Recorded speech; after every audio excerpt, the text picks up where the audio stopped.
नमस्कार दोस्तों, एक बार फिर आप सभी का स्वागत है आपके यूट्यूब चैनल ज्ञान का विकास एजुकेशन में। तो दोस्तों, आज की वीडियो में हम बात करेंगे class 12th history book number 1 का तीसरा चैप्टर बंधुत्व जाति तथा वर्ग। दोस्तों, आज की वीडियो में हम बात करेंगे बंधुत्व जाति तथा वर्ग चैप्टर से रिलेटेड 8 मार्क्स इंपॉर्टेंट क्वेश्चन यानी लॉन्ग क्वेश्चन। दोस्तों, मैंने इस चैप्टर से रिलेटेड 3 वीडियो बना दिए यानी पार्ट 1, पार्ट 2, पार्ट 3।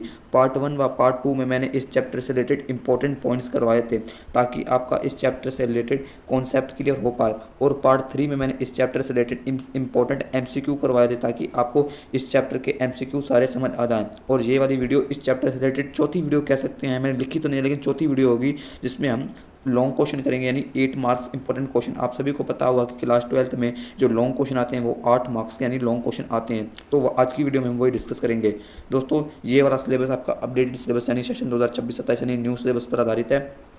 तो ये वीडियो न्यू सिलेबस पर आधारित है। तो चलिए वीडियो को स्टार्ट करते हैं। यदि आपको वीडियो अच्छी लगी तो वीडियो को लाइक और चैनल को सब्सक्राइब कर दें और अपने फ्रेंड्स के साथ जरूर शेयर कर दें। और चलिए वीडियो को स्टार्ट करते हैं। उससे पहले दोस्तों मैं बता दूं, आज की वीडियो में हमारा ये चैप्टर बिल्कुल कंप्लीट हो जाएगा 4 वीडियो में, क्योंकि इस चैप्टर में कोई मैप नहीं बनता, इसलिए मैप नहीं करवाऊंगा मैं। जो जो इंपॉर्टेंट बनता था मैंने वो कवर करवा दिया है। तीनों वीडियो का लिंक डिस्क्रिप्शन में दे दूंगा यानी पार्ट 1, पार्ट 2 और पार्ट 3 का आप देख लेना, इस वीडियो के बाद देखने के बाद देख लेना। तो चलिए वीडियो को स्टार्ट करते हैं। तो दोस्तों, थोड़ा जूम इन कर लेता हूँ। हमारा चैप्टर है चैप्टर नंबर 3 बंधुत्व जाति तथा वर्ग यानी आरंभिक समाज। इसका इंट्रोडक्शन मैंने पार्ट 1 में दे दिया था। पार्ट 1 में मैंने ये सारे 15 इंपॉर्टेंट पॉइंट्स डिस्कस किए थे। आपको एक बार दिखा दूँ, यहाँ तक करवा दिए थे 15 तक, और पार्ट 2 में मैंने ये सारे पॉइंट्स डिस्कस करवा दिए थे। जो बचे हुए थे 30 पॉइंट यहाँ तक मैंने करवा दिए थे। ठीक है, पार्ट 1 व पार्ट 2 में इंपॉर्टेंट पॉइंट्स हो गए, और पार्ट 3 में मैंने ये सारे इंपॉर्टेंट एमसीक्यू करवा दिए थे। एक बार जल्दी स्क्रॉल कर लेता हूँ। देखिए, सारे करवा दिए थे। जिन जिन बच्चों ने नहीं देखा, लिंक डिस्क्रिप्शन में जाके देख सकते हैं। आज हम करने वाले हैं लॉन्ग क्वेश्चन। दोस्तों, थोड़ी ब्लर पेज की समस्या हो सकती है, उसको एडजस्ट कर लेना, और मैं आपको क्लियर ही दिखा दूंगा लेकिन फिर भी।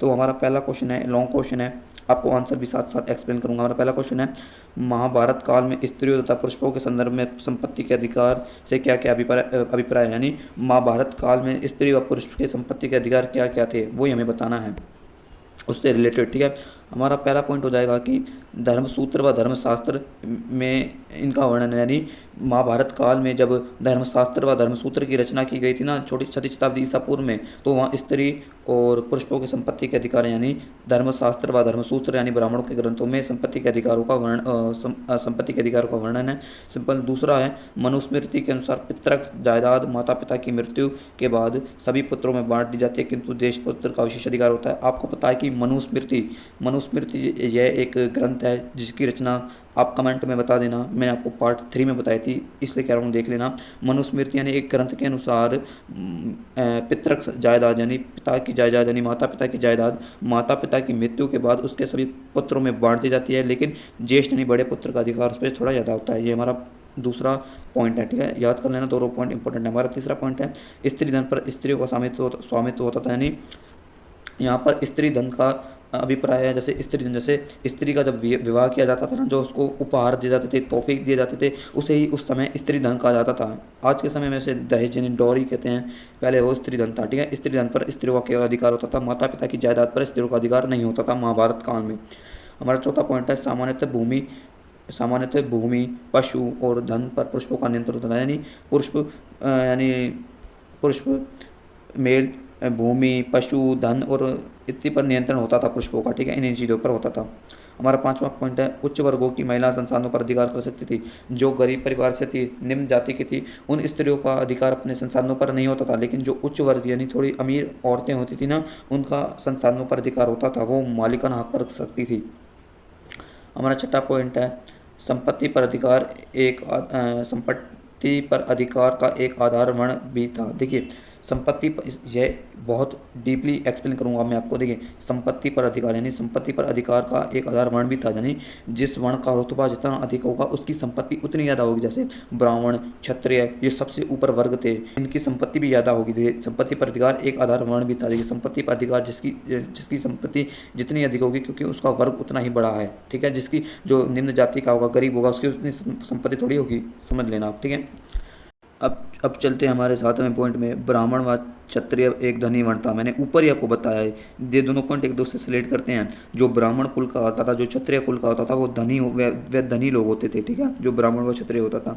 8वां पॉइंट है, यदा कदा निर्धन ब्राह्मण व धनऋण शूद्र का भी वर्णन है। यानी यदा कदा निर्धन यानी कुछ ब्राह्मण गरीब भी हुआ करते थे और कुछ शूद्र धनी भी हुआ करते थे, ठीक है, शूद्र भी थोड़े धनी हुआ करते थे, ठीक है।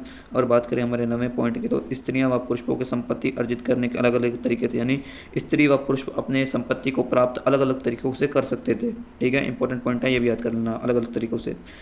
10वां पॉइंट है, माता पिता व पति से मिली भेंट अथवा उपहार पर स्त्री का अधिकार होता था। यानी स्त्री अपने माता पिता द्वारा दिए गए उपहार, अपने पति द्वारा दिए गए उपहार को स्वीकार कर सकती थी, ठीक है। तो यही थे महाभारत काल में स्त्री व पुरुष के संपत्ति के अधिकार। अब चलते हैं हमारे दूसरे क्वेश्चन में। तो क्या यह संभव है कि महाभारत का एक ही रचयिता था? महाभारत को एक गतिशील ग्रंथ क्यों कहा जाता है? मतलब इसमें पूछ रहा है कि महाभारत पूछ रहा है कि यह संभव है कि महाभारत के एक ही रचयिता थे, कि इसमें पूछ रहा है कि इसमें पूछ रखा है कि क्या महाभारत को लिखने वाले एक ही थे या महाभारत को रचने वाले एक ही थे? महाभारत एक गतिशील ग्रंथ क्यों है? इसमें 2 क्वेश्चन पूछ रखे हैं, ठीक है। तो चलते हैं हमारा दूसरे क्वेश्चन का पहला पॉइंट है, यह ग्रंथ किसने लिखा? इस प्रश्न के उत्तर कई हैं, ठीक है। यह ग्रंथ किसने लिखा? इसके कई उत्तर हैं, ठीक है। संभवतः मूल कथा के रचयिता भारतसारथी थे, जो सूत कहा जाता था। इंपॉर्टेंट है, पार्ट 1 में बताया था कि ऐसा माना जाता है कि महाभारत की मूल कथा यानी मेन टॉपिक के रचयिता भारतसारथी थे, जिन्हें कई जगहों पर सूत कहा जाता था। इंपॉर्टेंट है, नाम याद कर लेना, ठीक है। यह भारतसारथी यानी सूत, यह योद्धाओं के साथ युद्ध क्षेत्र में जाते थे। कौन? भारतसारथी, जिन्हें सूत कहा जाता था, यह लोगों या योद्धाओं के साथ युद्ध क्षेत्र में जाया करते थे। 5वीं शताब्दी ईसा पूर्व से पूर्व ब्राह्मणों ने इस कथा परंपरा पर अपना अधिकार प्राप्त कर लिया और इसे लिखा। देखिए, जब 5वीं शताब्दी ईसा पूर्व आई तो ब्राह्मणों ने क्या किया? महाभारत कथा पर अपनी परंपरा का यानी प्रचलन किया। उसमें ब्राह्मणों ने कई कथाओं का मतलब महाभारत में ब्राह्मणों ने कई कथाओं को जोड़ा, धीरे धीरे जोड़ते गए ब्राह्मण। जब 5वीं शताब्दी ईसा पूर्व में थोड़ा अधिकार हुआ तो लगभग 200 ईसा पूर्व से 200 ईस्वी तक विष्णु एक मुख्य आराध्य बने। श्री कृष्ण को इनका अवतार बताया जा रहा था, जो इस कथा के मुख्य नायक थे। देखिए, आपको पता है कि महाभारत श्री कृष्ण के इर्द गिर्द घूमती है। सिंपल, देखिए, जब समय था 200 ईसा पूर्व से 200 ईस्वी का जिस समय के बीच, इस समय भगवान विष्णु बहुत बड़े देवता के रूप में होते, यानी सभी लोग इनकी पूजा करने लगे, अपने आराध्य मानने लगे। ऐसा माना जाता था कि श्री कृष्ण को भगवान विष्णु का अवतार माना जाता था, जो इस कथा के मूल नायक थे। किस कथा के? महाभारत के, ठीक है। ऐसा माना जाता था कि महाभारत के प्रमुख नायक यानी हीरो श्री कृष्ण हैं, जो किसके अवतार थे? भगवान विष्णु के। उम्मीद है आपको ये वाला पॉइंट भी समझ आया होगा। अगर बात करें हमारे छठे पॉइंट की, तो 200 से लेकर 400 ईस्वी के बीच मनुस्मृति के उपदेशात्मक प्रकरण जोड़े गए। देखिए, जब यह समय है 200 से लेकर 400 ईस्वी यानी 200 से लेकर 400 एडी के बीच, मनुस्मृति आपको ऊपर बताया एक ग्रंथ है, इसमें कई उपदेशात्मक प्रकरण जोड़े गए। उपदेशात्मक प्रकरण किसे कहा जाता है? मैंने पार्ट 3 में बताया था कि उपदेशात्मक प्रकरण उसे कहा जाता है जिसमें व्यक्ति को समाज में रहने के लिए नियम बताए जाते हैं, उसकी आचार यानी वो अच्छा एक आदर्शयुक्त व्यक्ति बन सके, उसके वो नियम बताए जाते हैं, ठीक है। तो मनुस्मृति में उपदेशात्मक टॉपिक जोड़े गए। प्रकरण यानी प्रकरण टॉपिक को कहा जाता है। हमारा 7वां पॉइंट है, साहित्यिक परंपराओं में इस वृत्त यानी बड़ी रचना के रचयिता ऋषि व्यास माने जाते हैं। ऐसा भी साहित्यिक परंपराओं यानी लोगों की परंपराओं में ऐसा भी माना जाता है कि महाभारत के बड़े पाठ के रचयिता ऋषि वेद व्यास जी को भी माना जाता है, ठीक है, ऋषि वेद व्यास जी। हमारा 8वां पॉइंट है, महाभारत एक गतिशील ग्रंथ क्यों है? हमारा दूसरा क्वेश्चन था ना कि महाभारत गतिशील ग्रंथ क्यों है, तो इसका उत्तर हमें यहाँ मिल जाएगा। महाभारत गतिशील ग्रंथ इसलिए क्योंकि इसकी विभिन्न घटनाएं व कथाएं चित्र, संगीत, नाटक तथा चलचित्र के माध्यम से समय समय पर हमें परिलक्षित होती है। देखिए, महाभारत एक गतिशील ग्रंथ इसलिए है क्योंकि इसकी रचना 1000 वर्ष तक होती रही। इसमें नए नए टॉपिक जोड़े गए, नई नई कहानियाँ जोड़ी गई। इसको चित्रकला में हम देख सकते हैं, मूर्ति कला में देख सकते हैं, इसको नाटक में देख सकते हैं, इसके कई तरीके से देख सकते हैं, इसकी और कई प्रकार के से इसकी व्याख्या है, इसलिए इसे गतिशील ग्रंथ कहा जाता है। इंपॉर्टेंट है गतिशील ग्रंथ, उम्मीद है आपको समझ आया होगा, ठीक है। महाभारत विभिन्न भाषाओं में लिखा गया, इसलिए भी इसको गतिशील ग्रंथ कहा जाता है, ठीक है। समय समय पर कहानियों को उसमें समाहित किया गया। ऊपर आपको बताया कि इसमें कई कहानियों को जोड़ा गया, इसलिए भी इसको गतिशील ग्रंथ कहा जाता है। और महाभारत को हम चित्र में देख सकते हैं, संगीत में देख सकते हैं, नाटक में देख सकते हैं, कई जगहों पर हम महाभारत को देख सकते हैं। उम्मीद है आपको दूसरा क्वेश्चन भी समझ आया होगा। अब चलते हैं हमारे तीसरे क्वेश्चन में। उन साक्ष्यों की चर्चा कीजिए जो दर्शाते हैं कि बंधुत्व और विवाह संबंधित ब्राह्मणीय नियमों का सर्वत्र अनुसरण नहीं होता था। यानी हमें वो सबूत बताने हैं जो ये दर्शाते हैं कि बंधुत्व और विवाह के नियम ब्राह्मणों ने बनाए थे ना, उसका अनुसरण यानी उसका पालन सभी लोग नहीं करते थे। हमें वो वाले सबूत बताने हैं। तो हमारा तीसरा क्वेश्चन का आंसर यहाँ हो जाएगा। देखिए, पहला पॉइंट होगा इसका, सामान्यतः बंधुत्व एवं विवाह संबंधित नियमों का पालन सभी लोग करते थे। बेसिकली सभी लोग ही ब्राह्मणों द्वारा बंधुत्व व विवाह के नियमों का पालन करते थे, लेकिन कई ऐसे उदाहरण मिलते हैं, सबूत मिलते हैं जिससे ज्ञात होता है कि सभी लोग इन नियमों का पालन नहीं करते थे। वो नीचे मिलता है। देखिए, कभी पुत्र के ना होने पर एक भाई अपने भाई का उत्तराधिकारी बन जाता था। जैसे थानेश्वर का राजा हरिश्वर्धन अपने भाई का उत्तराधिकारी बना। देखिए, क्या होता था जब किसी राजा को पुत्र नहीं होता था ना, कभी पुत्र ना होने पर एक भाई अपने भाई का उत्तराधिकारी बन जाता था। देखिए, क्या होता था जब किसी राजा को पुत्र नहीं होता था ना, तो वह अपने छोटे भाई को अपना उत्तराधिकारी बना देता था जो उससे छोटा होता था। वही है, जैसे उदाहरण थानेश्वर के जो राजा थे हरिश्वर्धन, उनके अपने भाई का उत्तराधिकारी बना। देखिए, जो थानेश्वर का राजा था ना हरिश्वर्धन, वो अपने भाई का उत्तराधिकारी बना क्योंकि उसके भाई को कोई पुत्र नहीं था। तीसरा पॉइंट है, प्रभावती गुप्त जैसी स्त्रियों की भी सत्तासीन हुई। जैसे प्रभावती गुप्त जो श्री गुप्त की बेटी थी, उन्होंने भी अपनी सत्ता पर नियंत्रण किया। उनके पास अपनी भूमि थी, वो भूमि को बेचती थी। तो वही है, उदाहरण मिलते हैं, क्योंकि सभी जगहों पर ब्राह्मणों के नियमों का पालन नहीं होता था। हमारा चौथा पॉइंट है, चंद्रगुप्त विक्रम आदित्य अपने भाई रामगुप्त के अधिकारी बने। यानी चंद्रगुप्त विक्रम आदित्य अपने भाई रामगुप्त के अधिकारी बने। जो ऊपर ये दोनों पॉइंट सेम ही हैं, ठीक है, मतलब भाई ही उत्तराधिकारी बना। हमारा पांचवा पॉइंट है, सामान्यतः खून के रिश्ते में विवाह वर्जित थे, परंतु दक्षिण के कई समुदायों में अंतर्विवाह देखा गया। यानी आप समझ लेना, जैसे सामान्यतः खून के रिश्तेदारों में विवाह वर्जित था। जैसे आपस में अंतर्विवाह पद्धति, यानी एक ही कुल के एक स्थान में बसने वाले लोगों में आपस में अंतर्विवाह था। ये वाली चीज़ें ज़्यादातर साउथ इंडिया में यानी दक्षिण भारत के कई समुदाय में देखने मिलती थी। यानी खून के रिश्तेदारों में आपस में विवाह कर लिया जाता था। हमारा छठा पॉइंट है, सातवान एक में कई बार पत्नियां पति के गोत्र के बदले अपने पिता का गोत्र मानती थी, जिसे गौतमी पुत्र श्री सातकर्णी। देखिए, आपको पता होगा, जिस बच्चे ने पार्ट 1 व पार्ट 2 देखा होगा, कि गोत्र के 2 नियम थे। उसमें से दूसरा नियम था कि विवाह के बाद स्त्री को अपने पिता का गोत्र हटाकर पति का गोत्र लगाना होता था। लेकिन सातवाहन राजाओं में जो उनकी रानियां थी, उन्होंने अपने पति का गोत्र नहीं लगाया, अपने पिता का ही गोत्र लगाया। तो उन्होंने ब्राह्मणों के नियमों का पालन नहीं किया। उदाहरण जैसे गौतमी पुत्र श्री सातकर्णी, यह एक महारानी का नाम था। ठीक है, हमारा 7वां पॉइंट है, विवाह के भी कई प्रकारों को बाद में मान्यता दी गई। यानी ब्राह्मणों ने विवाह के केवल कुछ प्रकार बताए थे, लेकिन अनेक समुदाय ने विवाह के कई प्रकार बनाए जिन्होंने बाद में मान्यता प्राप्त होगी। सभी अपने प्रकार से विवाह कर सकते थे। इसी के साथ हमारा तीसरा क्वेश्चन भी हो जाता है समाप्त। अब चलते हैं हमारे चौथे सेकंड लास्ट क्वेश्चन में। उम्मीद है आपको तीनों क्वेश्चन समझ आए होंगे। चौथा क्वेश्चन है, महाभारत कालीन भारतीय सामाजिक जीवन की मुख्य विशेषता पर निबंध लिखिए। यानी महाभारत काल में जो भारतीय सामाजिक जीवन था, लोगों का सामाजिक जीवन था, उसकी विशेषता हमें लिखनी है। इस चैप्टर में मुख्यतः महाभारत से ही क्वेश्चन आता है, उसकी विशेषता वही पूछता है, सामाजिक जीवन की विशेषता। अब हम करेंगे महाभारत में जो लोगों का सामाजिक जीवन था उसकी विशेषता। इसमें पहला पॉइंट हो जाएगा, वर्ण व्यवस्था पर आधारित समाज था। महाभारत काल में समाज 4 वर्णों में आधारित था, ब्राह्मण क्षत्रिय वैश्य शूद्र, यानी वर्ण व्यवस्था का आधारित समाज था। दूसरा पॉइंट है, वर्णों के अनुसार सामाजिक कार्यों का बंटवारा। यानी जब ब्राह्मण क्षत्रिय वैश्य शूद्र का समाज का वर्गीकरण किया गया, तो ब्राह्मण ये काम कर सकते हैं, क्षत्रिय ये काम कर सकते हैं, शूद्र ये काम कर सकते हैं। और तो यही था, मतलब सभी का अपना अपना काम था। और तीसरा पॉइंट है, पितृ प्रधान समाज। यानी पितृ सत्तात्मक व्यवस्था, कई बार बता दिया। पितृ सत्तात्मक व्यवस्था यानी पिता की मृत्यु के बाद पुत्र ही उसके संसाधनों पर नियंत्रित कर सकता था। नहीं, उस समय यही रिवाज का पालन किया जाता था। विवाह के नियमों की सर्वथा, यानी विवाह के कुछ नियम थे।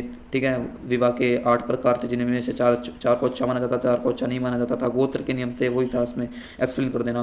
5वां पॉइंट है, स्त्री के गोत्र संबंधी नियम। यानी स्त्री के गोत्र संबंधी नियम, यानी 2 गोत्र के नियम थे, ऊपर मैंने आपको बता दिए हैं। समाज में पुत्र कामना का प्रबल, यानी उस समय समाज में यही सभी माता पिता की कामना थी कि उसको एक पुत्र होता, कि वो उसके संसाधनों पर नियंत्रण कर सके उसकी मृत्यु के बाद, इसलिए सभी को पुत्र की कामना थी। सामाजिक विषमता यानी भेदभाव होता, ब्राह्मण क्षत्रिय वैश्य शूद्र इत्यादि इनका वर्गीकरण किया गया, यानी समाज का 4 वर्णों में वर्गीकृत किया गया था। तो सामाजिक विशेषता यानी भेदभाव होगा। कुछ समाज में कुछ ऐसे भी समुदाय थे जिन्हें नीच समझा जाता था, जिन्हें अस्पृश्य माना जाता था, अनटचेबल। 8वां क्वेश्चन वही है, अस्पृश्यता, तो वही है, समाज में विषमता थी, अस्पृश्यता थी, अनटचेबिलिटी थी, वही था इसमें, ठीक है। ये था महाभारत में सामाजिक जीवन। हमारा आखिरी क्वेश्चन है, भारत के प्रसिद्ध महाकाव्य महाभारत की मूल विशेषता पर प्रकाश डालें, यानी महाभारत की विशेषताएं बतानी है। मैं फिर से कह रहा हूँ, उसमें मेन महाभारत में ये क्वेश्चन आता है, उसकी विशेषता, सामाजिक जीवन, गतिशील ग्रंथ क्यों है, वो ही बताना है। ये भी इजी क्वेश्चन है, एक बार समझा देता हूँ आपको। तो पहला पॉइंट है, महाभारत के मूल रचयिता के संबंध में कई उत्तर हैं, यानी महाभारत के कई रचयिता हैं, एक रचयिता नहीं है। भाट सारथी जी हैं, सूत जिन्हें सूत कहा जाता था, ऋषि वेद व्यास जी हैं, ब्राह्मणों ने कई कविताएं शामिल की, कई इसके रचयिता हैं, एक नहीं है। मौखिक रूप में भाट सारथियों ने इसकी शुरुआत की, वही है, इस महाभारत की शुरुआत भाट सारथियों ने की थी। और कालांतर में ब्राह्मणों ने फिर महाकाव्य को वेद ऋषि वेद व्यास जी ने लिखा, ठीक है। मैंने एक बार फिर वही बार बार वही पॉइंट आ रहे हैं कि सबसे पहले महाभारत के मूल कथा के रचयिता थे भाट सारथी जी जिन्हें सूत कहा जाता था। फिर ब्राह्मणों ने इसमें कई कथाएँ जोड़ी, और इसके रचयिता ऋषि वेद व्यास जी को भी माना जाता है, जो खुद एक ब्राह्मण थे, ठीक है। और ये महाभारत दुनिया का सबसे बड़ा महाकाव्य है। एक नंबर में आ सकता है कि दुनिया का सबसे बड़ा महाकाव्य कौन सा, वो तो है हमारा महाभारत, ठीक है। 5वां पॉइंट है, बंधुत्व विवाह तथा पितृवांशिकता का एक स्रोत, यानी महाभारत में ही विवाह के नियम बताए गए, बंधुत्व के नियम बताए गए, पितृवांशिकता समाज को प्राथमिकता मिली महाभारत में। कालांतर में नई कहानियों व घटनाओं का समावेश, यानी महाभारत में कई कहानियों, घटनाओं, चित्रकलाओं इत्यादि का समावेश को जोड़ा गया। यह एक गतिशील ग्रंथ है। उम्मीद ऊपर बता दिया है कि महाभारत एक गतिशील ग्रंथ क्यों है। महाभारत की सबसे बड़ी विशेषता यह है कि यह एक गतिशील ग्रंथ है, ठीक है। 8वां और आखिरी पॉइंट है, विभिन्न भाषाओं में अनुवाद, यानी महाभारत को कई भाषाओं में लिखा गया है, एक भाषा में नहीं लिखा गया, ठीक है। मैं कह रहा हूँ, जिस बच्चे ने चैप्टर ढंग से पार्ट 1 व पार्ट 2 की वीडियो देखी होगी व पार्ट 3 की, और जिस बच्चे ने ये वीडियो भी ध्यान से देखी होगी ना, उसको 8 नंबर यानी लॉन्ग क्वेश्चन अटैम्प्ट करने में कोई दिक्कत नहीं होगी, ये मेरी गारंटी है। इसलिए कह रहा हूँ, वीडियो को 2 बार देखिए, भले 2x पे देखिए, लेकिन वीडियो को पूरा देखिए, आपको क्लास में ही समझ आ जाएगा कि आप क्या करेंगे, यानी कैसे क्वेश्चन को अटैम्प्ट करेंगे, ठीक है। इसी के साथ हमारे सारे इजी क्वेश्चन हो जाते हैं समाप्त। उम्मीद है आपको ये सारे इजी क्वेश्चन समझ आ गए होंगे। वेरी इजी क्वेश्चन है, ध्यान से देखना, समझ आ जाएंगे। जिन बच्चों ने पार्ट 1 व पार्ट 2 नहीं देखा, मैं लिंक डिस्क्रिप्शन में दे दूँगा, देख लेना। वो पार्ट 3 भी, पार्ट 4 आज मैंने करवा दिया है। अब मिलते हैं इस बुक के चौथे आखिरी चैप्टर में, यानी बुक 1 के लास्ट चैप्टर, यानी चौथा चैप्टर विचारक विश्वास इमारतें, वो हम करेंगे नेक्स्ट वीडियो में। हमारा तीसरा चैप्टर समाप्त होता है। मिलते हैं नेक्स्ट वीडियो में, तब तक के लिए बाय, और अपने फ्रेंड्स के साथ जरूर शेयर कर दें। तब तक के लिए बाय।